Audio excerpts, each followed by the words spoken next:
आर्य समाज के संस्थापक दयानंद, जिसका वास्तविक नाम मूलशंकर था, एक महत्वाकांक्षी व्यक्ति रहा। इस व्यक्ति की महत्वाकांक्षा ऐसी थी कि पूरे सनातन धर्मी इसको अपने सर्वोच्च गुरु के रूप में स्वीकार करें और वेदों के यथार्थ उपदेशक के रूप में मान्यता प्रदान करें। इस महत्वाकांक्षा के कारण इसने सनातन धर्म को जो क्षति पहुंचाई और इसके अनुयायी जो क्षति आज भी पहुंचा रहे हैं, वो अपने आप में अभूतपूर्व है और बहुत दीर्घ काल तक इसके आतंक सनातन धर्म को व्यथित करते रहेंगे। दयानंद सरस्वती के कार्यों को देखने के बाद, पढ़ने के बाद बहुत से लोग यह सोचते हैं कि उन्होंने अंधविश्वास के विरुद्ध कार्य किया, उन्होंने समाज में फैली कुप्रथा या कुरीतियों के विरुद्ध कार्य किया, या दयानंद सरस्वती ने समाज में एक क्रांतिकारी विचारधारा को आगे बढ़ाया।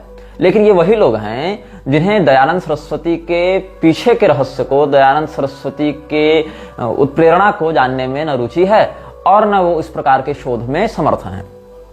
मूलशंकर नाम का व्यक्ति बचपन में ही अपने अपुष्ट ज्ञान के कारण, नासमझी के कारण मूर्ति पूजा को एक अंधविश्वास समझ बैठा था। इस व्यक्ति में महत्वाकांक्षा थी अपने आप को योग्य, श्रेष्ठ और सम्मानित पद पर स्थापित करने की। और कुछ लोगों का मत है कि जो वास्तविक दयानंद सरस्वती था उसको अंग्रेजों ने गायब करवा दिया था और गुरु विरजानंद, जो अंधे दंडी सन्यासी थे, उनके पास अपने किसी एजेंट को भेजा था। यद्यपि इस बात का कोई ठोस प्रमाण उपलब्ध नहीं होता है कि दयानंद असली वाले को गायब करवा दिया गया और दूसरे किसी नकली व्यक्ति को दयानंद बनाकर भेजा गया था। इसका कोई ठोस प्रमाण कम से कम मेरे पास तो नहीं है। इसीलिए हम ये मानकर चलेंगे कि दयानंद सरस्वती एक ही था, वास्तविक था, और उसने ही जो किया सब का उत्तरदायी उसे ही समझा जाना चाहिए। तो हुआ ऐसा, दयानंद सरस्वती का जो कार्यकाल है प्रधानता से वो है 19वीं शताब्दी का उत्तरार्ध। 1870 के बाद से आप उसको विशेष सक्रिय मान सकते हैं। 1870 से अगले 20 साल आप जोड़ लीजिए, उसके क्रियाकलाप विशेष प्रभावी हुए, उसके जीवित रहते भी और जीवन के 5-7 साल के बाद तक उसकी लिखी पुस्तकें प्रधानता से प्रकाशित होती रही, मुख्य। तो ये समझा जाना चाहिए। तो दयानंद सरस्वती ने जो सत्यार्थ प्रकाश लिखी, जो एक प्रकार से सिग्मा लिटरेचर माना जाता है आर्य समाज के सैद्धांतिक स्तंभ के रूप में, सत्यार्थ प्रकाश का पूरा प्रकाशन दयानंद सरस्वती के जीवन काल में नहीं हुआ था। सत्यार्थ प्रकाश के अंतिम समुल्लास, 2 समुल्लास दयानंद के मरने के बाद प्रकाशित हुए थे। तो इसमें यह संभावना बिल्कुल हो सकती है और मेरी दृष्टि में है भी कि दयानंद ने जो सत्यार्थ प्रकाश लिखी थी, उस सत्यार्थ प्रकाश में बाद में बहुत सी ऐसी बातों को डाला गया जो दयानंद के भी विचारों के विरुद्ध थे। अब इसमें युधिष्ठिर मीमांसक जैसे कुछ लोगों ने कुछ पत्रावलियों का संदर्भ देते हुए यह भाव प्रस्तुत किया है कि नहीं, दयानंद के जीवित रहते ही दयानंद सरस्वती ने पूरी सत्यार्थ प्रकाश लिखी थी, लेकिन प्रेस वालों की गलती, प्रेस वालों की असावधानी के कारण जो अंतिम 2 समुल्लास थे वो नहीं छप पाए थे, जिसमें ईसाईयत और इस्लाम के विरुद्ध उसने लिखा है, वो नहीं छप पाए थे। लेकिन ये चिंतनीय है कि अगर दयानंद सरस्वती ने 2 समुल्लास पहले ही लिख लिए थे तो उसको मूल सत्यार्थ प्रकाश के साथ भी प्रकाशित कराया जा सकता था। लेकिन दयानंद या फिर कम से कम ये कह देता कि हमारे जो अंतिम 2 समुल्लास हैं उसको हम स्वतंत्र किसी अन्य पुस्तक के रूप में प्रकाशित करेंगे, लेकिन सत्यार्थ प्रकाश में ही उसको डाला गया, दयानंद के मरने के बाद डाला गया, अंतिम 2 समुल्लास जोड़े गए। अच्छा, ये हो सकता है, समझ लो युधिष्ठिर मीमांसक की बातों को देखते हुए, कि जो सत्यार्थ प्रकाश में वर्णित बातें हैं जितनी लिखी जाती रही उतनी छपती रही। मतलब जब पहला, दूसरा, तीसरा, चौथा, 5वां समुल्लास ये सब लिखा गया, वो छपा, फिर बाद वाले लिखे गए तो छपने के लिए भेजा गया, उससे पहले ही दयानंद की मृत्यु हो चुकी थी। तो ये बताओ कि अंतिम समुल्लास तो चलो ठीक है, जो लोग ये कहते हैं कि वाल्मीकि जी ने उत्तरकांड नहीं लिखा, उत्तरकांड बाद में किसी ने जोड़ दिया अंत में, ऐसे समाजी स्वयं दयानंद सरस्वती के मरने के बाद 13वां और 14वां समुल्लास छाप रहे हैं और उसके बाद ये मानने के लिए हमें विवश करने के लिए प्रयत्नशील है कि नहीं, ये तो असली दयानंद ने ही लिखा था, इसको तो केवल प्रकाशित बाद में किया गया, लेकिन लिखा दयानंद ने था। मतलब इनके लिए हमारे जो मान्य धर्मशास्त्र हैं वो प्रक्षिप्त हैं, वो मिलावटी हैं। लेकिन सत्यार्थ प्रकाश चाहे दयानंद के जिंदा रहते छपे, चाहे बाद में छपे, चाहे दूसरे भाव में छपे, चाहे उसमें अध्याय जोड़ दिए जाए, घटा दिए जाए, सब दयानंद का वास्तविक होता है। यही इन लोगों की मूर्खता है। तो अगर मान लो कि बाद में भी जोड़कर छापा गया लेकिन वास्तविक रचनाकार दयानंद ही था, तो पहले के संस्करण में जो बातें छप चुकी थी, सैद्धांतिक बातें, टाइपिंग मिस्टेक तो खैर बदले जाते हैं, टाइपिंग मिस्टेक में तो उतना हम लोग भी सुधार करते हैं अपनी पुस्तकों में, पढ़ते पढ़ते ध्यान है करे यहाँ तो ये टाइपिंग मिस्टेक है, इसको अगले संस्करण में सुधार लेंगे। लेकिन जो आधारभूत सिद्धांत ही लिखा गया है श्राद्ध प्रकरण इत्यादि में या अन्य जो विषय हैं उसमें, उन समस्त प्रकरणों को भी क्यों बदला जाने लगा? तो क्या ऐसा हुआ कि दयानंद ने पहले एक सत्यार्थ प्रकाश लिखी, आप फर्स्ट एडिशन की समीक्षा करेंगे, उसकी पीडीएफ भी उपलब्ध है, तो प्रथम संस्करण में जो बातें हैं हो सकता है पूर्णतया न समाविष्ट हो सके, इसीलिए आगे फिर अन्य समोल्लासों को दयानंद के मरने के बाद उसमें प्रकाशित किया गया। हो सकता है दयानंद ने लिख दिया हो पहले, लेकिन प्रकाशित बाद में किया गया। तो फिर ये बताओ कि उसमें जो बातें पहले छप चुकी थी उनको बिना बदले तुम दूसरे भागों को जोड़ते ना, तुम प्रथम संस्करण के भागों को भी बदल रहे हो, उसमें वर्णित बातों में भी परिवर्तन कर रहे हो। मतलब क्या है? मतलब यह है कि सत्यार्थ प्रकाश जैसे लौकिक पुस्तक में भी तुम्हारे कथित महर्षि की सिद्धांत निष्ठा नहीं है।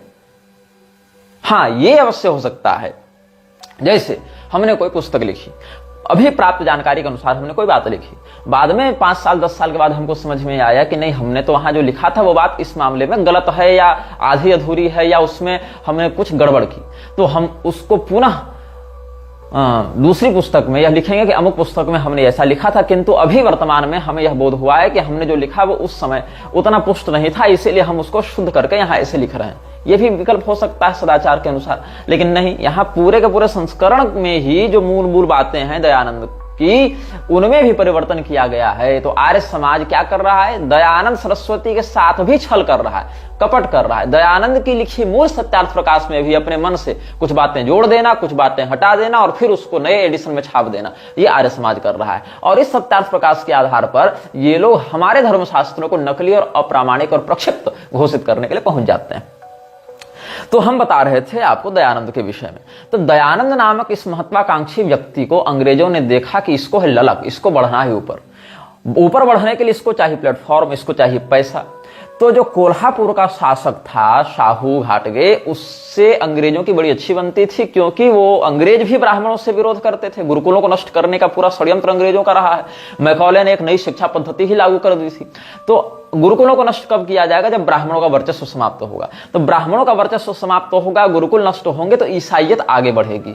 तो क्या हुआ कि दयानंद सरस्वती भी इसी विचारधारा का व्यक्ति था, उसको ब्राह्मणों से बड़ी घृणा थी, इसीलिए उसने जन्मना वर्णम व्यवस्था के आधार पर कर्मणा वर्णम व्यवस्था की वकालत करना प्रारंभ किया। और ये जितने अंग्रेज पोषित लोग हैं सारे कर्मणा के समर्थक हैं, चाहे तुम प्रभुपाद को देख लो, चाहे दयानंद को देख लो, चाहे और योगानंद इत्यादि को भी देख लो, ये सारे लोग जन्माधारित शास्त्र मर्यादित वर्णम व्यवस्था के विरोधी हैं। ये सारे लोग छद्म ईसाई के रूप में प्रस्तुत होते रहते हैं, जिसमें कई बार खुलेआम भी और कई बार छद्म रूप से भी इन्होंने इस प्रकार के भावों को व्यक्त किया है। अब जैसे प्रभुपाद को विश्वगुरु बना दिया गया अखाड़ा परिषद के द्वारा, अभी कुंभ में कुछ दिन पहले एक और घटना घटित हुई थी। कोई गौरी शंकराचार्य है, गौरी शंकराचार्य भी अपने नाम के आगे ब्रह्मर्षि लगाने लगा है। वो त्रिकाल भवंता जो फर्जी है ना, वो शंकराचार्य लिखती है, उसने उसको विश्वगुरु बना दिया है। तो नाचो बैठकर, ये दो विश्वगुरु हो गए, है ना। उसको भी बना दिया, जैसे प्रभुपाद को इधर बना दिया। अरे भैया, अखाड़ा परिषद यहाँ चिल्लर पर बिकने वाली संस्था है, तुम तो डॉलर और पाउंड दे रहे हो उसको, तो क्यों नहीं तुमको बनाएगी? तुमको तो बाप बनाने के लिए अखाड़ा परिषद तैयार है, पैसा तो दो। फिर तो तुम ममता कुलकर्णी भी रहो तो तुमको आचार्य और धर्मगुरु और महामंडलेश्वर बना देगी वो लोग, अखाड़ा परिषद के लोग। तो जो विश्वगुरु वाली बात थी, प्रभुपाद को इन्होंने बना दिया। उसके बाद पता चल रहा है गौरी शंकराचार्य को किसी संस्था ने अखंड भारत रत्न दे दिया। भारत रत्न तो मिल नहीं रहा था, तो अखंड भारत रत्न के नाम से एक सम्मान दे दिया। और उस सम्मान का जो प्रमाण पत्र है उसको पढ़ोगे तो वहां भारत का जो स्पेलिंग है, उसकी जो वर्तनी है, BHARAT नहीं है, BAHRAT है, मैंने भारत है, वो भारत नहीं है। मतलब अखंड भारत रत्न भी दे रहे हैं अशुद्ध वर्तनी के साथ ये लोग। तो खूब जगत गुरु, महामंडलेश्वर, विश्व गुरु, आचार्य, पीठाधीश्वर, सब अभी ताबड़तोड़ प्रिंटिंग है। अब चेला बनते ही नहीं, अब सीधे गुरु बनते हैं। और गुरु बनने के लिए जिसके पास जितना बड़ा पैसा उतना बड़ा गुरु। तो दयानंद को चाहिए था पैसा, पैसा था शासकों के पास। तो ईसाई मिशनरियों को बढ़ाने के लिए और ब्राह्मणों को समाप्त करने के लिए क्या किया? शाहू ने हाथ मिलाया अंग्रेजों से और अंग्रेजों ने हाथ मिलाया साहू से, दोनों ने एक दूसरे से हाथ मिलाया, सत्ताधारी लोगों ने हाथ मिलाया, ब्राह्मणों पर अत्याचार किया। अब ब्राह्मणों के ऊपर सीधे सीधे अगर हम अटैक करेंगे तो हिंदुओं का समुदाय हमारे विरुद्ध हो सकता है, इसलिए हिंदुओं को 2 भागों में बांटा। हिंदुओं का सर्वमान्य स्वतः प्रमाण्य ग्रंथ है वेद, तो वहां से पकड़ा वेद को, और दयानंद सरस्वती को कोल्हापुर के शासक ने स्पॉन्सर किया, और दयानंद सरस्वती और के आर्य समाज और उधर वामपंथियों के सत्य शोधक समाज दोनों को जोड़ दिया। इसका प्रमाण आपको रॉबर्टसन को जो साहू ने चिट्ठी लिखी थी 1918 ईस्वी में, उसमें इसका प्रमाण आपको प्राप्त हो जाएगा, जो पिछले अनुभाग में हमने पढ़कर सुनाया भी है कि कैसे उसने सत्य शोधक समाज और आर्य समाज दोनों को साथ में मिलाया और खूब पैसा दिया इन लोगों को। तो ये तो बाद की बात हुई। इससे पहले की बात, ये तो दयानंद के बाद 1918 में ऐसा हुआ, लेकिन उससे पहले की बात क्या हुई थी? उससे पहले की बात यह हुई थी कि दयानंद गया विरजानंद के पास। विरजानंद कौन थे? विरजानंद एक दंडी सन्यासी थे, लेकिन समस्या क्या है, ये अपने समय के रामभद्राचार्य थे। आता जाता कुछ नहीं था, लेकिन बोलना हर विषय पर है, यही जान लो, रामभद्राचार्य के समान। जबकि पतित को, अंधे को, नपुंसक को और विकल व्यक्ति को दंड संन्यास निषिद्ध है, लेकिन इसने दंड संन्यास ले रखा था। अपने नाम के आगे विरजानंद सरस्वती थे, तो दयानंद सरस्वती इसके पास गया, उसमें तो मूल शंकर था। दोनों बैठे। अब गुरु अगर सच्चा भी हो तो उसको क्या पता कौन आ रहा है, किसके द्वारा भेजा गया हो, उसको तो ऐसे भी कोई सेवक चाहिए था सेवा करने के लिए, तो दयानंद रहने लगा उसके साथ। अब नेत्रहीन लोगों के साथ क्या बात होती है कि अगर भगवान या किसी भी अंग से कोई अगर विकल हो, कोई विकलांग हो, तो क्या होती है, किसी एक अंग को अगर प्रकृति क्षीण करती है तो किसी दूसरे अंग में उसकी ऊर्जा को समाविष्ट कर देती है। जैसे कोई व्यक्ति अगर बहरा है तो देखी हुई बातों को बहुत अच्छे से याद कर सकता है, पढ़ी हुई बातों को बहुत अच्छे से याद कर सकता है। कोई अंधा है तो सुनी हुई बातों को बहुत अच्छे से याद कर लेता है, क्योंकि आंख वाला डाटा जो दिमाग में जा रहा है वो तो खत्म हो गया ना, अब केवल डाटा तो कान से जा रहा है, तो सिंगल सिग्नल से चैनल से सिग्नल आ रहा है तो पूरा याद रह जाता है उसको। तो इसीलिए विरजानंद को संस्कृत का अच्छा ज्ञान था। विरजानंद ने दयानंद को बढ़ाया और दयानंद के वास्तविक उद्देश्य से वो अवगत थे कि नहीं थे तो हमको अभी पुष्ट जानकारी नहीं है, लेकिन अगर अच्छे व्यक्ति भी होंगे तो भी दयानंद ने अपने नाम के आगे जो उपाधि लगाई दयानंद सरस्वती। हर बात पर ये लोग वेद की बात उठा कर ले आते हैं। हमें ये बताओ कि दयानंद सरस्वती ने अपने नाम के आगे जो आनंद सरस्वती शब्द लगाया, आनंद सरस्वती शब्द का वेद में कहां प्रमाण है कि कोई सन्यासी अपनी परंपरा के आगे आनंद सरस्वती लगावे अपने नाम के आगे? ये कहां है वर्णन वेदों में? वेदों में वर्णन तो है, दशनामी परंपरा के अंतर्गत एक दंड संन्यास के अंतर्गत शंकराचार्य जी ने यह बढ़ाया है, लेकिन तुम तो शंकराचार्य जी के अनुयायी नहीं मानते हो ना स्वयं को। दयानंद सरस्वती ने क्या स्वयं को शंकराचार्य जी की परंपरा का माना? नहीं माना, लेकिन लगाया क्या? आनंद सरस्वती, ताकि लोगों में प्रभाव जमे। आनंद सरस्वती और इंद्र सरस्वती ये दोनों परंपरा दशनामी के सरस्वती परंपरा में आते हैं, ऐसा शक्ति संगम तंत्र के छिन्नमस्ता खंड का वर्णन मत है। लेकिन क्या तुम शक्ति संगम तंत्र को प्रामाणिक मानते हो? तंत्र आगम इत्यादि को आर्य समाज तो प्रामाणिक नहीं मान रहा, लेकिन शक्ति संगम तंत्र में वर्णित आनंद सरस्वती परंपरा को ये उठाकर अपने में लगा लिया। और वेदों को ये कितना मानते हैं? ऋग यजुः साम अथर्व की केवल मंत्र संहिता को, उसमें भी ये लोग तो अब अथर्व वेद को भी नहीं मान रहे हैं। मुझे एक आर्य समाजी का मिला था लेख, जिसमें वो कह रहा है कि अथर्व वेद भी वास्तविक वेद नहीं है, वो तो तंत्र मिश्रित वेद है, असली वेद तो ऋग यजुः साम ही है बस। उसमें भी केवल संहिता भाग, मंत्र भाग केवल, ब्राह्मण भाग नहीं। उसमें भी यजुर्वेद में केवल शुक्ल यजुर्वेद, कृष्ण नहीं, मतलब ये भी वेद को पूरा नहीं मानते। जबकि मंत्र ब्राह्मणयोर वेद नामधेयम्, मंत्र भाग और ब्राह्मण भाग दोनों को मिलाकर वेद संपूर्ण होते हैं। तो ये लोग जो वेद से प्रमाण दो, वेद से दिखाओ, वेद में कहां लिखा है, ऐसा उद्घोष करते रहते हैं। तो वेद में कहां है? तुम्हारे द्वारा जिस वेद को मान्यता दी गई है कि ऋग्वेद का इतना ही मंडल, इतना ही सूक्त, इतना ही भाग हम वेद के रूप में मान्यता देंगे, उसमें कहां है? शुक्ल यजुर्वेद में कहां है? सामवेद में कहां है? अथर्व की जिस संहिता को तुम मानते हो उसमें कहां है कि आनंद सरस्वती लगाए व्यक्ति अपने नाम के आगे संन्यास लेने के बाद? वहां से तो तुम दिखा नहीं सकते हो। संन्यास इत्यादि का वर्णन संन्यासोपनिषद, नारद परिव्राजकोपनिषद, शुक्रहस्योपनिषद इत्यादि में प्राप्त होगा, परमहंस परिव्राजकोपनिषद इत्यादि में प्राप्त होगा, रुद्राक्ष जाबालोपनिषद, जाबाल रहस्योपनिषद, ये सब में प्राप्त होगा। उन सब उपनिषदों को तो तुम प्रामाणिक भी नहीं मानते हो, वेद ही नहीं मानते हो। तो तुम्हारी खुद की जो दयानंद सरस्वती का नाम वाला भी विषय है वो भी पुष्ट नहीं हो पाता। अस्तु, अब हम आगे बात करेंगे सत्यार्थ प्रकाश में जो बातें कही गई हैं वो बातें इसके दिमाग में आई कहां से, तो इसके विषय में मैं बता रहा हूं। जॉन मूर नाम के एक विदेशी ने एक पुस्तक लिखी थी, नाम था मत परीक्षा। तो मत परीक्षा जो है वो जॉन मूर ने 1839-40 में ही लिख दी थी, दयानंद के लॉन्च होने से पहले ही लिख दी थी। तो क्या हुआ, रुडोल्फ जो था, फादर रुडोल्फ मिशनरी एजेंट था, उसने लुधियाना से प्रकाशित करवाया था। जॉन मूर की पुस्तक का नाम था मत परीक्षा। पहले वो संस्कृत में भी छपी थी, फिर हिंदी में भी छपी, अंग्रेजी इत्यादि में भी छपी। तो क्या हुआ, जो मत परीक्षा है उसको हमने पढ़ा और उसमें बहुत कुछ बातें ऐसी हैं जो कि पढ़ेंगे आप तो आप आश्चर्यचकित तो हो जाएंगे। उसमें एक भाग मैं आपको पढ़कर सुनाता हूं, एक अंश। इसमें सत्यार्थी नामक एक व्यक्ति का संवाद है।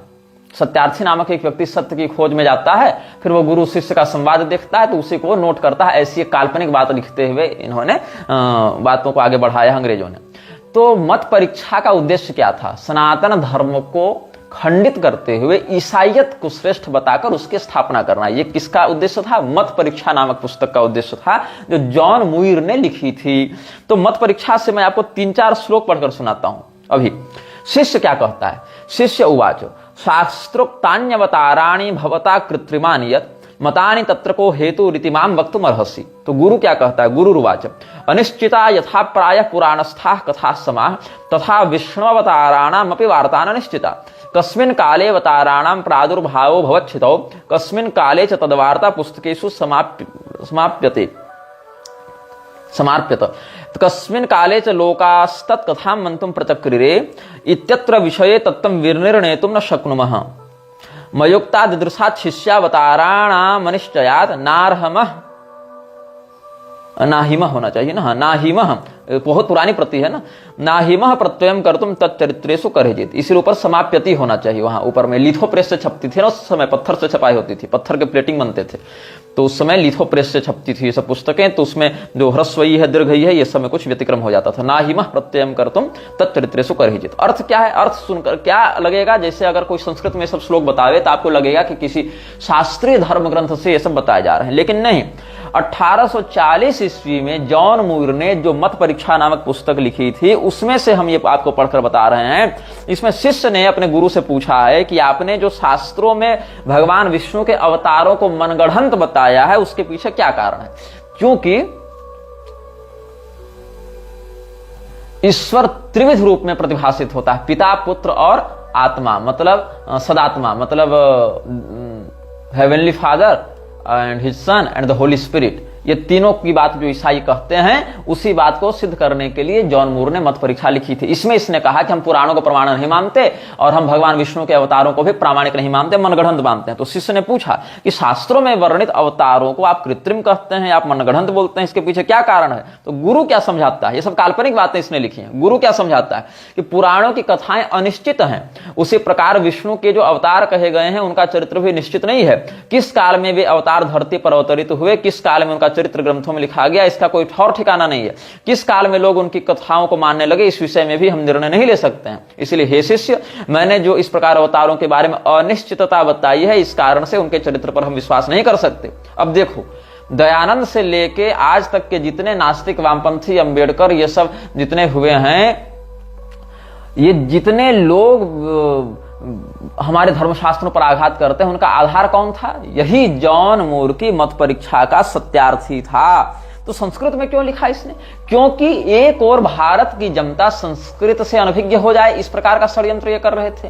दूसरे, बाद में जब ये लोग संस्कृत पढ़ेंगे तो इन पुस्तकों को संस्कृत में लिखा जानकर प्रामाणिक समझेंगे। संस्कृत में अगर हम कोई अपशब्द भी लिख दें तो लोग जो संस्कृत नहीं जानते उनको तो वो मंत्र ही प्रतीत होगा। तो संस्कृत में लिखे वाक्यों को प्रमाण समझेगी और लोगों का ब्रेन वॉश करने में हमको सुविधा होगी। ये षड्यंत्र था जॉन मूर का। और जॉन मूर ने जब ये सब लिखा तो और भी इसने कुछ कुछ लिखा है, मैं आपको पढ़कर सुनाता हूं जॉन मूर की पुस्तक से ही। तो भाई ये तो इसने माना नहीं ये सब, और कहता है कि ये सब जो इसने जब पूछा कि हम तो फिर क्या माने, किस बात को माने, कि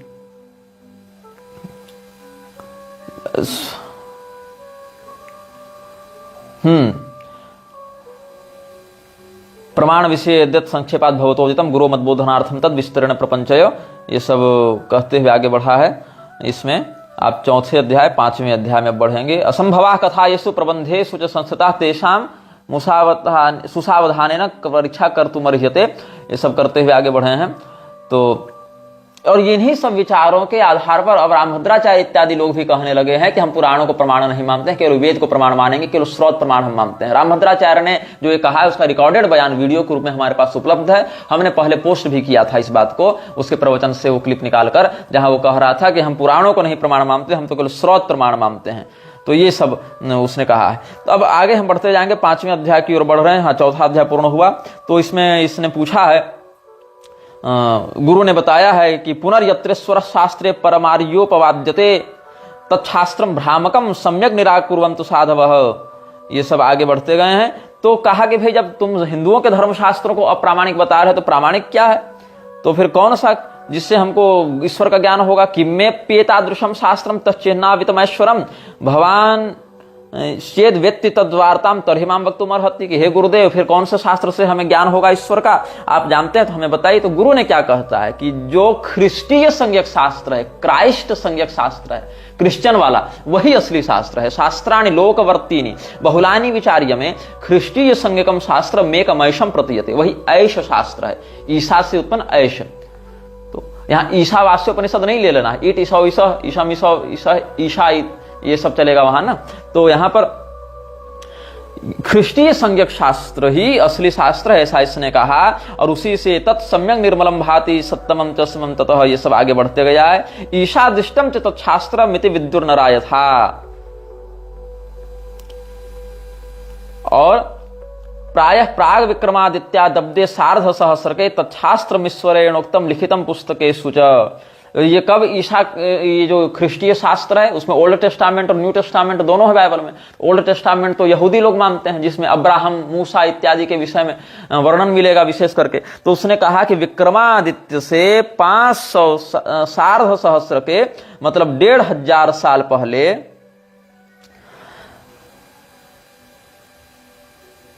अब्दे सार्ध सहस्र के, यहाँ स का जो है सार्ध शब्द का है, मतलब सहस्त्र और उसका और आधा, तो सार्ध सहस्त्र का अर्थ हमको 1500 लग रहा है। तो 1500 साल पहले यहूदियों के देश में, जो भारत से पश्चिम में है, उसमें इस शास्त्र का अवतरण हुआ था। प्रायः प्राग विक्रमादित्या दब्दे सार्ध सहस्र के तच्छास्त्रमीश्वरेणोक्तम लिखितम पुस्तकेषु च, ये सब कहते गया है आगे। और दयालु ऋष पुत्र स येशु ख्रिस्ट इति स्मृतः, उसने क्या किया? मनुष्य का रूप धारण किया ईश्वर के पुत्र ने, और दंड से बचाने के लिए, उनको पाप से बचाकर सन्मार्ग की ओर ले जाने के लिए अपने आश्चर्यजनक कर्मों से अपनी महिमा को प्रदर्शित करते हुए वो अवतरित हुआ ईश्वर का पुत्र। दयालु ऋष पुत्र स येशु ख्रिस्ट इति स्मृतः नृजाति मंघसाम दंडान नृजातिम अंधसाम दंडान मोचनार्थम अवातरत, ये इसमें कहना चाह रहा है। तो ये सब जो है अब इसका प्रमाण कहां मिलेगा? तो इसमें ख्रिस्टीय संहिता को पढ़ो, ऐसा इसमें इसने कहा है। मयुक्ता सांप्रतम याजा श्री ख्रिस्ट स्याद्भुता क्रिया कृतास्ता साक्षिणाम साक्षात विपक्षश्च परोक्षिता, ये सब आगे कहते गया है। इसीलिए जो बाइबल है वो अखंड है। इसका कहना है कि बाइबल के सिद्धांत का, ख्रिस्टीय शास्त्र के सिद्धांत का कोई खंडन नहीं कर सकता है। तादृक पांडित्य संपन्नास्ते तदा नोन्तरा जना ख्रिस्टीय शास्त्र सत्यत्वम खंडितुम न ह्य शक्नुवन, ये सब। और मतम यत् खाष्टकम प्रतना निराकुर्वन यहूदिनः पूर्वे च यवनास्तस्य कारणं या व्याकरोमिते ऐशम यहूद्य देशीय भव्य वक्तृगणैर्पितम सच्छास्त्रमिति ते शिष्य संक्षेपेण पुरा वदम शास्त्रेषु तेषु वृत्तान्तो नरत्रातुश्च कस्यचित् भव्यस्य लिखितस्तुभ्यम एतदप्युक्तवानहम्, ये सब ईसा मसीह की खूब प्रशंसा करके, और ये जो अपने सनातन धर्म है उनके धर्म ग्रंथों को अप्रामाणिक बता रहा है, और ख्रिस्टीय मतोत्पत्ति को जो ख्रिस्टीय संहिता इत्यादि के नाम से बता रहा है। मन्य ख्रिस्टीय शास्त्रीय प्रमाणानि दृढ़ान्यहम्। अब शिष्य ने अंत में क्या कहा कि आपने जो हमको ईसा मसीह के बारे में बताया वो सब बात को हम क्रॉस वेरीफाई किए तो सारी बात सही निकली, लेकिन विष्णु के अवतार तो अप्रामाणिक हैं, ऐसा आपने बताया, तो उस पर हमको विश्वास हो गया। इसलिए हम सब अब जान गए कि हम अब किसी भी प्रकार से दूसरे शास्त्र में नहीं जाएंगे, केवल बाइबल में निष्ठा रखेंगे। ये शिष्य कहता है फिर इत्येताम भवताम प्रोक्ताम श्रुतवान अखिलाम कथा मन्ये ख्रिस्टीय शास्त्रीय प्रमाणानि दृढ़ाम्यहम्, ये सब बातें कहने लगे। तो ये जो मत परीक्षा है, इसी मत परीक्षा में पितृपुत्र सदात्मेति त्रिरूपात्मक ईश्वर मंतव्य एक एवापि निर्विकार सदास्थित, ऐसे कहते हुए मत परीक्षा को ये सब आगे बढ़ाते गए। ये पूरी पुस्तक आप समयानुसार पढ़ सकते हैं। तो क्या हुआ कि जॉन मूर ने ईसाई मत की स्थापना करने के लिए अपनी पूरी खोपड़ी लगाकर पहले भाग में भारतीय मतों का दोष दिखाने का प्रयास किया और दूसरे भाग में ईसाइयों की श्रेष्ठता और ईसा मसीह की सर्वश्रेष्ठता और ख्रिस्टीय शास्त्र, जिसको बाइबल का इसने हिंदी संस्कृत नाम रखा था, उसकी पूर्ण प्रामाणिकता दिखाने का प्रयास किया है। तो इसमें जॉन मूर ने सत्यार्थी नामक एक उपदेशक की कल्पना की है, जो अपने तर्कों से पहले भारतीय सांप्रदायिक शास्त्रों का खंडन करता है, देवताओं की निंदा करता है, पुराणों से संदर्भ निकालकर परस्पर विरोध दिखाते हुए उनकी हंसी उड़ाता है और विभिन्न प्रकार के मतों में विरोध दिखाने के बाद यीशु के मत में एक रूपता सिद्ध करके लोगों को ईसाइयत की ओर आकर्षित करता है। तो सत्यार्थी के मुख से जॉन मूर ने जो जो बातें कहलाई हैं मत परीक्षा में, उन्हीं बातों को सत्यार्थ प्रकाश में दयानंद सरस्वती ने लिखा है और सत्यार्थ प्रकाश उसका नाम भी रखा है। अब सत्यार्थ प्रकाश में जो शब्द है सत्यार्थ, इस सत्यार्थ शब्द के पीछे दो बातें हैं। एक तो थियोसॉफिकल सोसाइटी का लोगो, उसको तुम देख लेना, और दूसरा जॉन मूर का सत्यार्थी। तो थियोसॉफिकल सोसाइटी पर भी हम चर्चा करेंगे और सत्यार्थी पर भी चर्चा कर रहे हैं।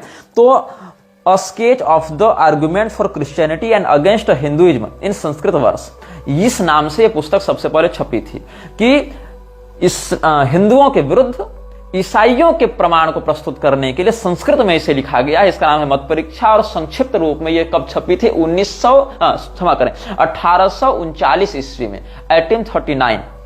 अब उस समय जब ये 39 ईस्वी में छपी तो मत परीक्षा में थे 379 श्लोक, 379 श्लोक थे, और फिर पुस्तक के अंत में 35 श्लोक और जोड़े गए हैं। तो 5वां अध्याय जो है, वहां से भी हमने आपको कुछ संदर्भ दिया, उसमें भारतीय शास्त्र विचार के नाम से प्रकरण है, जिसमें जॉन मूर ने जिस प्रकार से उसको लिखा है, जॉन मूर ने उससे भारत में प्रचलित धर्म का खंडन किया जा रहा था उसमें। तो जॉन मिल ने एक पुस्तक लिखी थी श्री कृष्ण संहिता के नाम से, ईसाई संहिता के नाम से, और उसको ये श्रीमद् भगवत गीता के समानांतर बता रहा था। तो देख लो आज के इस्कॉन क्या कह रहे हैं कि गीता क्या है? बाइबल का सीक्वल है, और ये लोग भी गीता के समानांतर ख्रिस्टी संहिता लिखने की बात कर रहे थे, और उसी का संदर्भ दिया है जॉन मूर ने मत परीक्षा में और कहा कि श्री कृष्ण संहिता, कृष्ण संहिता नहीं, ख्रिस्ट संहिता, क्राइस्ट संहिता ही प्रामाणिक ग्रंथ है, और वो ईसा मसीह का जो दिव्य चरित्र है उसी से तुम प्रमाण ग्रहण करो। तो जॉन मूर ने जो भी लिखा था उसका उद्देश्य क्या था? ईसाई धर्म का प्रचार। और मत परीक्षा के नाम से 1840 में भी फिर पुनः प्रकाशित हुआ, जिसमें श्लोकों का विस्तार किया गया। और जॉन मूर का, और हम आपको यहां से जो सत्यार्थी इत्यादि के माध्यम से उसने बताया है, तो इसमें और देखिए, गुरुर्वाच आचारान भारतीया या ननु तिष्ठन्ति सांप्रतम न वेदार्थानुकूलास्ते बहुधा विकृतिस्त्वभूत न वेदतोर्चनाम कोपि सम्यक् आचरति द्विजः प्रायश्च नावगच्छन्ति तन्मतानि बुधा अपि यथोक्तं प्राङ्मया शिष्य तथा धर्ममतादिषु विकारं क्रमशः प्राप्तान् विद्धि भारतवासिनः तस्माच्चाधुनिकाः विप्राः पुराणोक्तमतानुगाः वेदत्यजः प्रतीयन्ते न तु वेदानुयायिनः धर्मस्याधुनिकस्यातः खण्डनं यश्चिकीर्षति किं खण्डनेन वेदानाम् अस्तित्वस्य प्रयोजनं सिद्धे पौराणिकानां हि मतानां खण्डने स्फुटे धर्मस्याधुनिकस्यापि खण्डनं सिद्धति ह्यलम्। इन श्लोकों का अर्थ क्या है? जॉन मूर ने क्या लिखा है? गुरु के माध्यम, गुरु और शिष्य का संवाद उसने कल्पित किया है ना, सत्यार्थी उपदेशक के माध्यम से। तो उसमें क्या लिखता है कि आजकल भारत के लोग जिस आचार का पालन करते हैं वो वेद के अर्थ के अनुकूल नहीं है, वे अनेक रूपों में विकृत हो गए हैं। आजकल कोई ब्राह्मण वेद के अनुसार भली भांति अर्चना नहीं करते हैं। मतलब उस समय जॉन मूर क्या कह रहा है कि यहाँ के ब्राह्मण वेद के अनुसार काम नहीं करते हैं। उस समय के ब्राह्मण मतलब इसके लिए वेदज्ञ नहीं थे, लेकिन जॉन मूर बता रहा है कि हम बताएंगे वेद क्या है। अच्छा सुनो, प्रायः विद्वान भी वेद के मत को नहीं जानते हैं, ठीक है। हे शिष्य, जैसा कि मैंने पहले कहा कि धर्म और मतों में भारत के लोगों को विकृत माने, मतलब भारत के लोग धर्म और संप्रदाय के विषय नहीं जानते। विकारः क्रमशः प्राप्तान विद्धि भारतवासिना कस्मिन् विकारम प्राप्तान धर्म मतादिषु। इसीलिए आजकल के ब्राह्मण पुराणों के अनुयायी हो गए, वेद को नहीं जानते हैं, ऐसा इसने दावा किया। तस्मात् चाधुनिका विप्राः पुराणोक्त मतानुगाः वेदत्यजः प्रतीयन्ते न तो वेदानुयायिनः धर्मस्य आधुनिकस्यातः खण्डनं यश्चिकीर्षसि। इसीलिए वर्तमान में आधुनिक ब्राह्मण पुराणों के मतों के अनुयायी हैं, जो वेदों का परित्याग करने वाले प्रतीत होते हैं, वे वेद के अनुयायी नहीं हैं। अतः वर्तमान में प्रचलित धर्म का खंडन करने की इच्छा जो करते हैं उन्हें वेदों के मतों का खंडन करने की आवश्यकता नहीं है। पौराणिकों का मत यदि खंडित हो जाता है तो आधुनिकों का मत भी खंडित हो जाएगा, जो कि पर्याप्त है। सिद्धे पौराणिका नाम ही मतानाम खंडन स्फुटे धर्मस्य आधुनिकस्यापि खंडनम सिद्धति ह्यलम। तो भारत में ईसाई मत के प्रचार के लिए पौराणिक मतों का खंडन कर देना ही जॉन मूर का उद्देश्य था। स्पष्ट कहता है कि यदि हम पौराणिकों का मत खंडित कर देते हैं तो वेद का खंडन करने की आवश्यकता नहीं रहेगी, क्योंकि वेद को तो लोग जान नहीं रहे अधिक। अच्छा, वेदाधिकार सबके पास है भी नहीं, वेद तो क्रमशः परंपरा प्राप्त ग्रंथ हैं। तो अगर पौराणिक मत के ही माध्यम से हिंदू धर्म आगे बढ़ रहा है, लोग अधिकाधिक, क्योंकि स्त्री शूद्र द्विजबंधु नाम त्रयी न श्रुति गोचरा, स्त्री शूद्र और पतित ब्राह्मण क्षत्रिय वैश्यादि तो वेदाधिकार रखते नहीं, इसीलिए वो वेद ज्ञान से रहित हैं। तो उनको वेद कैसे प्राप्त होगा? तो उनको वेद प्राप्त होगा पुराणों से। वेद का जो मर्म है, ज्ञान है, वो पुराणों से प्राप्त होगा। इसीलिए अगर हम पुराणों को ही खंडित कर देते हैं सीधे सीधे, तो वो एक बहुत बड़ा वर्ग सीधे सीधे वेद के भी ज्ञान से रहित हो जाएगा, और बाकी पुराण के खंडन से हम सीधे वेद के मत का भी खंडन कर देंगे। इसीलिए अलग से वेद के खंडन की आवश्यकता नहीं है, केवल पौराणिक मत पर प्रहार करो, पुराणों पर चोट करो। इससे क्या होगा कि वेद भी स्वतः खंडित होने लग जाएंगे। तो इसने क्या किया, जॉन मूर की इस बात से स्पष्ट उद्देश्य पता चला कि ईसाई धर्म के प्रचार के लिए, ईसाई मत के प्रचार के लिए इसने पौराणिकों के सिद्धांत का खंडन करना है पर्याप्त समझा। इसीलिए जॉन मूर ने मत परीक्षा में सत्यार्थी के माध्यम से पुराणों पर जो आघात करवाया, उसी बात को उठाकर दयानंद ने सत्यार्थ प्रकाश में पौराणिकों पर आक्षेप करना प्रारंभ किया। क्योंकि अगर वो खंडित होगा तो कौन खंडित होगा? सीधे सीधे सनातन धर्म, और उसको ईसाई बनाने में सुविधा होगी। इसीलिए दयानंद के एक निकटवर्ती व्यक्ति ने भी अपने संस्करण में इस बात को पुष्ट किया है। किसने किया है और इसका प्रमाण कहां मिलेगा, यह हम आपको बताते हैं। दयानंद का एक परिचित प्रोफेसर था रुडोल्फ हॉर्नले। तो रुडोल्फ हॉर्नले ने, अच्छा फादर रुडोल्फ ने लुधियाना से जॉन मूर की पुस्तकों का प्रकाशन भी करवाया था। तो ये जो रुडोल्फ है वो क्वींस कॉलेज बनारस का प्राध्यापक भी रहा है। तो उस समय दयानंद सरस्वती इत्यादि से भी इसकी भेंट हुई थी। तो इसने क्या लिखा था, आर्टिकल 15 एक उसने लिखा था दयानंद सरस्वती के ऊपर, जिसमें उसने लिखा है, Dayananda may possibly convince the Hindus that their modern Hinduism is altogether in opposition to the Vedas. If once they become thoroughly convinced of this radical error, they will no doubt abandon Hinduism at once. They cannot go back to the Vedic state that is dead and gone, and will never revive. Something more or less new must follow. We hope it may be Christianity. और replay ने believe it or not में लिखा था, जो pocket books incorporation से भी छपी है, न्यूयॉर्क से छपी है, उसके 26वें संस्करण के 14वें पृष्ठ में बिलीव इट और नॉट में रिप्ली ने लिखा है, the curse of India is the Hindu religion. More than 200 million people believe a monkey mixture of mythology that is strangling the nation. He who yearns for God in India soon loses his head as well as his heart. मतलब भारत में जो हिंदू धर्म है वही भारत का अभिशाप है. अंग्रेजों ने क्या सिद्ध किया भारत में कि हिंदू धर्म ही अभिशाप है भारत का. इसीलिए सत्य शोधक समाज हो चाहे आर्य समाज हो, इन्होंने सीधे सीधे हिंदू धर्म पर ही चोट करना आरंभ किया, चाहे वो वामपंथियों के माध्यम से हो चाहे आर्य समाज के माध्यम से हो. और क्या लिखा है रिप्ली ने, अंग्रेजों ने क्या बताया कि 200 मिलियन मतलब 20 करोड़ से अधिक हिंदू एक खिचड़ी मैथोलॉजी पर, एक उलझे हुए अंधविश्वासी मैथोलॉजी पर विश्वास करते हैं, जो इस पूरे देश का गला घोंट रहा है. जो भारत में ईश्वर की खोज कर रहा है वो व्यक्ति शीघ्र ही अपना माथा और दिल दोनों गंवाएगा. मतलब इस प्रकार से इन्होंने हिंदुओं के प्रति नफरत का बीज बोया था, घृणा का बीज बोया था. और हिंदुओं को धर्मशास्त्र का ज्ञान कहां से मिल रहा था, तो सीधे सीधे ब्राह्मणों से प्राप्त हो रहा था, क्योंकि धर्मोपदेशक तो ब्राह्मण थे. इसलिए ब्राह्मणों के विरुद्ध भी इन लोगों ने अत्याचार किया. तो रुडोल्फ ने जो बात कही थी उस बात को कहां पर आप प्रमाण के रूप में देख सकते हैं. इस बात को द क्रिश्चियन इंटेलिजेंस कलकत्ता से मार्च 1870 में छपी थी. क्रिश्चियन इंटेलिजेंस और आर्य समाज बाय लाजपत राय जो 1932 में छपी थी, उसमें भी इसका संदर्भ दिया गया था. और western indologist study in motives, ये भगवत दत्त का लिखा हुआ था, भगवान दत्त का, उसमें भी ये बात छपी हुई है. तो द क्रिश्चियन इंटेलिजेंस में जो छपी थी कब, 1870 ईस्वी में. रुडोल्फ हॉर्नली ने क्या कहा था. अच्छा, रुडोल्फ ने मत परीक्षा का संस्करण छपवाया था हिंदी में 1868 ईस्वी में, 1868 में रुडोल्फ ने छपवाया जॉन मूर की पुस्तक मत परीक्षा. और 1870 में क्या कहता है ये रुडोल्फ होनली? दयानंद हिंदुओं के मन में यह बात भर देना चाहते हैं कि आज का हिंदू धर्म वैदिक हिंदू धर्म के पूर्णतया विपरीत है, और जब यह बात हिंदुओं के मन में बैठ जाएगी तो वे तुरंत हिंदू धर्म का त्याग कर देंगे। पर तब दयानंद के लिए उन्हें वैदिक स्थिति में वापस ले जाना संभव नहीं होगा। ऐसी स्थिति में हिंदुओं को एक विकल्प की खोज होगी जो उन्हें हिंदू से ईसाई धर्म की ओर ले जाएगी। ये बात किसने कही थी? प्रोफेसर रुडोल्फ ने कही थी। तो ये बात कब कही उसने? 1870 ईस्वी को।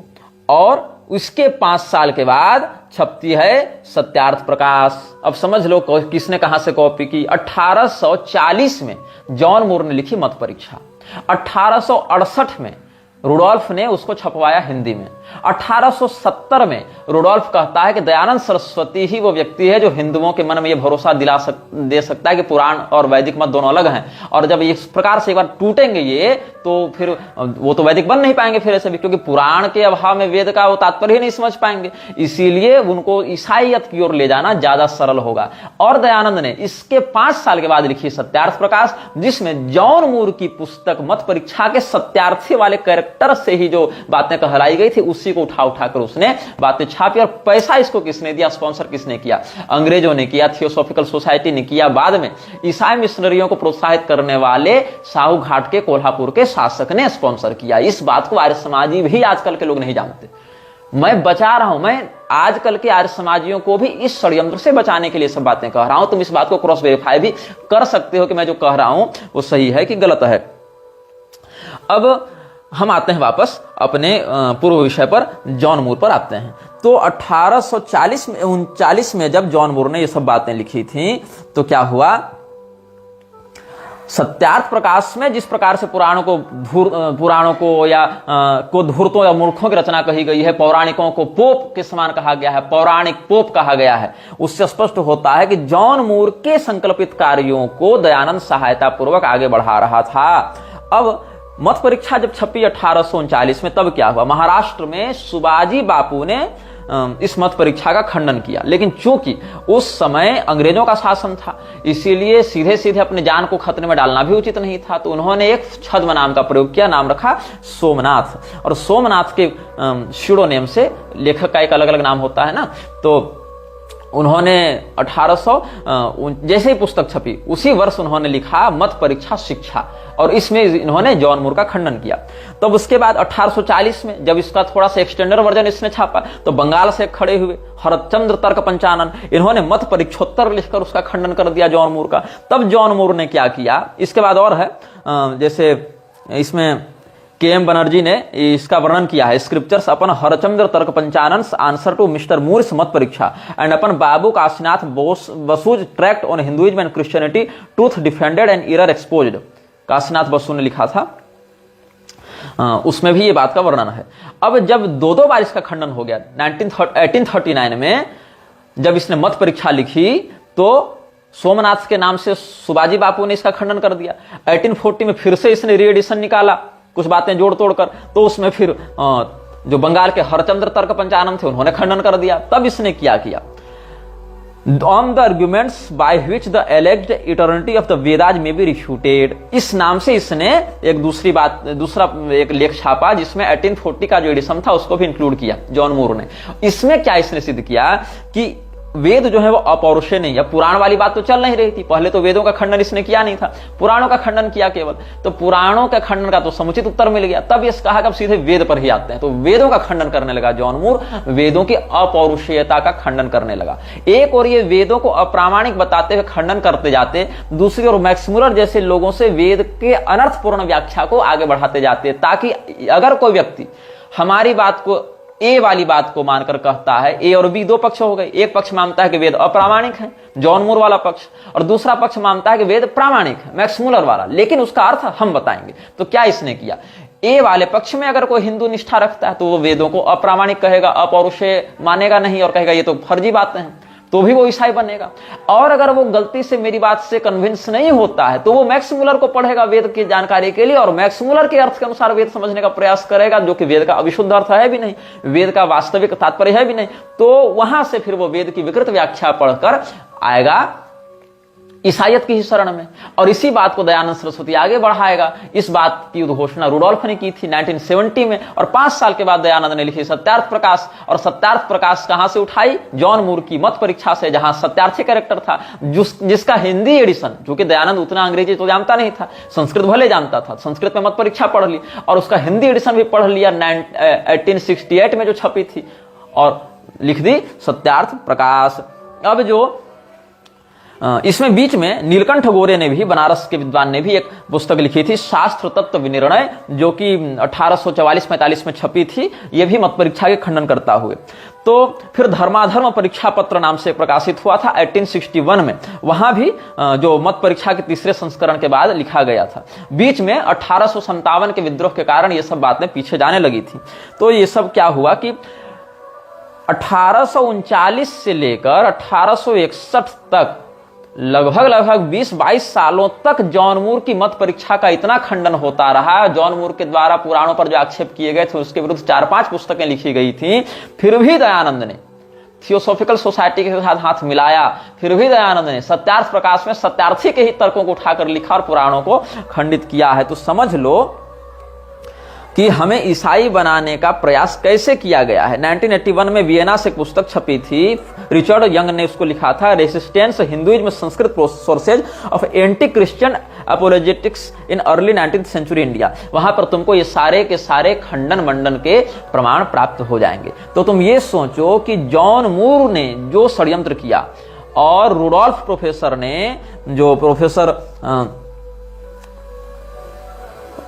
रुडोल्फ होनरली था, उसने क्या बातें लिखी हैं और किस प्रकार से उसने दयानंद को ग्लोरीफाई किया, इस बात को कहते हुए कि ये व्यक्ति ही वो माध्यम बनेगा जिससे हिंदू वैदिक मत को अलग मानने लगेगा और पौराणिक मत को अलग मानने लगेगा। पुराणों में अश्रद्धा हो जाएगी तो वेद की ओर जाएगा, वेद समझ में आएंगे नहीं, वेद में भी अश्रद्धा होगी फलतः। जैसा कि ये लोग क्या करते हैं, जहां पर जो मंत्र इसके विरुद्ध जाए उसको अप्रामाणिक कह देते हैं। इस उपनिषद को ही हम प्रमाण नहीं मानेंगे, ये वेद का संहिता भाग ही प्रमाण नहीं मानेंगे, हम केवल इतना ही 4-10 अध्याय 20 अध्याय 40 अध्याय वेद मानेंगे, इतना ही मानेंगे, उसमें यही अर्थ मानेंगे जो दयानंद ने किया है। तो इस प्रकार वेद के भी अनर्थ में ये लोग लग जाएंगे और अंततः ईसाइयत की ओर बढ़ेंगे। यही कारण है कि लव जिहाद की मारी जितनी हिंदू लड़कियां घर से भागती हैं, उसको लेकर मुसलमान ईसाई कहां जाते हैं? वो मुसलमान ईसाई आर्य समाज में जाते हैं। आर्य समाज उनको हिंदू तो बनाता नहीं है, और हिंदू लड़कियों को लगता है कि दयानंद सरस्वती हिंदू धर्म के गुरु थे। वो अगर कह रहे हैं तो ठीक ही कह रहे हैं, जबकि दयानंद सरस्वती ने तो इसके लिए काम किया था, पैसा यहां से लिया, कंसेप्ट यहां से लिया।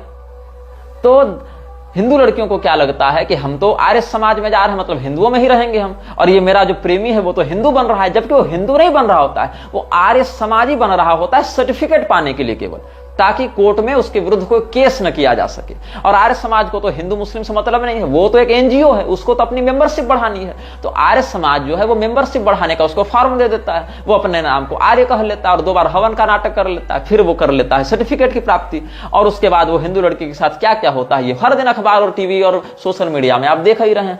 तो हिंदू लड़कियों का सबसे बड़ा शत्रु कौन बन गया है? आर्य समाज, क्योंकि उनको विशुद्ध वर्णाश्रम व्यवस्था के विरुद्ध जाकर म्लेच्छ संगति कराने के लिए प्रस्तुत करने वाला है आर्य समाज। वही इनको प्रामाणिकता दे रहा है और वही इन सबों को बहका रहा है और मूल सनातन धर्म का खंडन करके मूल हमारी शास्त्रीय परंपरा पर आघात कर रहा है। तो आर्य समाज का जो दयानंद सरस्वती संस्थापक रहा, उसके सत्यार्थ प्रकाश की अवधारणा के पीछे विरजानंद का हाथ नहीं था। उसका गुरु विरजानंद नहीं कहलाएगा, उसका गुरु कहलाएगा जॉन मूर। और जॉन मूर ने इस प्रकार से दयानंद सरस्वती को उत्प्रेरित किया, वर्बली उत्प्रेरित किया सत्यार्थ प्रकाश लिखने के लिए, जिसमें सत्यार्थी के जो मत परीक्षा का कैरेक्टर है, एक पात्र है सत्यार्थी, उसके कुतर्कों को आधार बनाकर दयानंद ने ये सब बातें लिखी हैं। और इस बात की टेस्टिफिकेशन उस समय के जो अंग्रेज प्रोफेसर्स थे, जो दयानंद के निकटवर्ती थे, दयानंद की जिनसे भेंट मुलाकात होती रहती थी, दयानंद के साथ जिनका उठना बैठना था, उन्हीं लोगों ने इस बात को टेस्टिफाई भी किया है। अब जो थियोसॉफिकल सोसाइटी है, उससे जुड़े जो लोग हैं, उसका क्या संबंध मृक्षराज से है, लोगों के दृष्टिकोण से भी आप देखेंगे और सिद्धांत के दृष्टिकोण से भी देखेंगे, आचरण के दृष्टिकोण से भी देखेंगे, तो आपको ये सारी बातें समझ में आएंगी। तो ये जो ग्रेट व्हाइट ब्रदरहुड था, the white lodge of brotherhood था, ये सब के विषय में भी हम आपको प्रमाण प्रस्तुत करेंगे और आपको हम बताएंगे कि कैसे इन्होंने एक दावा किया था कि हम तो वेदों की भाषा ही बदल देंगे। मतलब दयानंद सरस्वती जिस संस्था से जुड़ा हुआ था वो संस्था वेदों को संस्कृत में भी नहीं रखना चाहती थी, उसने अपनी एक अलग भाषा बनाई थी और उस भाषा को प्रामाणिकता देने के लिए कहां गए थे? ये गए थे श्रृंगेरी के शंकराचार्य के पास। तो श्रृंगेरी के शंकराचार्य का जो है वो इस प्रकार की संस्था से कैसे संबंध जुड़ा था, उसका परिणाम क्या हुआ। श्रृंगेरी के शंकराचार्य के ऊपर एक विषय और लगता है कि उन्होंने टीपू सुल्तान से मैसूर का जो उस समय था टीपू सुल्तान, हैदर अली का लड़का, उससे सहायता मांगी थी, उसकी विजय के लिए यज्ञ इत्यादि किया था। उसके पीछे क्या घटनाक्रम था, इन सभी बातों पर भी हम आपको समयानुसार अवगत कराएंगे। आप मेरे प्रमाणों को कभी भी क्रॉस वेरीफाई कर सकते हैं। हम अपने सभी प्रमाणों का संदर्भ वीडियो में ही देते जाते हैं, पढ़कर पुस्तक का, संस्करण का, प्रकाशक का, ऑथर का नाम बताकर करते जाते हैं, देते जाते हैं। और हाँ, जिन बातों का प्रमाण इंटरनेट पर उपलब्ध नहीं है वो बातें हमारे पास पुस्तक के रूप में या अन्य स्रोतों के रूप में उपलब्ध हैं और कुछ बातें आध्यात्मिक साधनात्मक माध्यमों से भी प्राप्त होती हैं। इसीलिए पहले हम वक्तव्य निर्गत नहीं करते, पहले हम प्रमाण देखते हैं, प्रमाण समीक्षण करते हैं, प्रमाण पर चिंतन करते हैं और स्वयं संतुष्ट होने के बाद ही उन बातों को आप तक पहुंचाते हैं। यह वीडियो जल्द ही हटा दिया जा सकता है, कृपया थर्ड पार्टी ऐप्स का उपयोग करके डाउनलोड करें।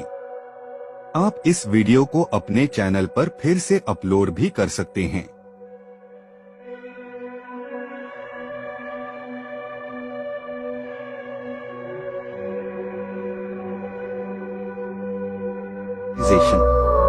This video may get deleted soon.